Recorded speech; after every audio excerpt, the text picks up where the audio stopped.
நம்ம முட்டை பொரியல் எப்படி செய்யலான்னு பார்க்கலாம். இதுக்கு தேவையான பொருட்கள் என்னன்னு பார்க்கலாமா?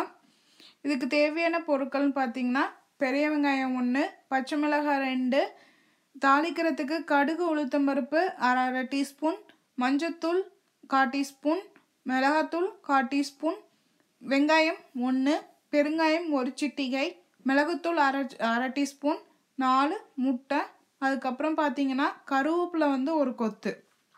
நீங்கள் காரம் அதிகமாக சாப்பிட்றவங்களா இருந்தால் பச்சை மிளகாய் இன்னும் 2 கூட வச்சுக்கலாம். அது இல்லாமல் நான் மிளகாத்தூளும் யூஸ் பண்ணியிருக்கேன். அது இல்லாமல் மிளகுத்தூளையும் யூஸ் பண்ணியிருக்கனால நான் 2 பச்சை மிளகாய் மட்டும்தான் வச்சுருக்கேன். நீங்கள் காரம் அதிகமாக சாப்பிட்றவங்களா இருந்தால் நீங்கள் இன்னும் 2 கூட வச்சுக்கலாம்.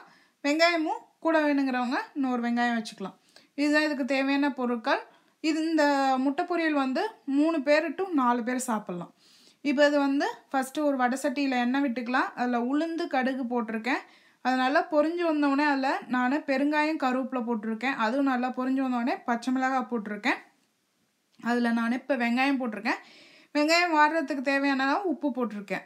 இப்போ இதில் மஞ்சத்தூள் மிளகாத்தூள் போட்டிருக்கேன். மிளகாத்தூளும் மஞ்சத்தூளும் வேணாங்கிறவங்க விட்டுருங்க.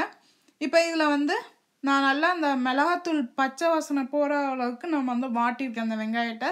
அதுக்கப்புறம் அதில் நான் முட்டையை உடச்சி ஊற்றிருக்கேன். பாருங்கள், 4 முட்டையை உடச்சி ஊற்றிருக்கேன்.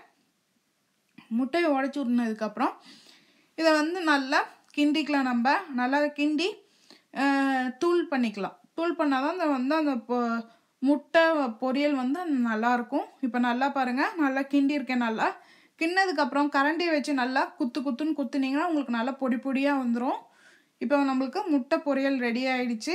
இது சாம்பார் சாதத்தோட, ரசம் சாதத்தோட, தயிர் சாதத்தோட சாப்பிட்டிங்கன்னா ரொம்ப நல்லாயிருக்கும். செஞ்சு பார்த்துட்டு உங்கள் கமெண்ட்ஸை போடுங்க. எங்கள் சேனலை சப்ஸ்கிரைப் பண்ணுங்கள். வீடியோ பார்த்ததுக்கு நன்றி.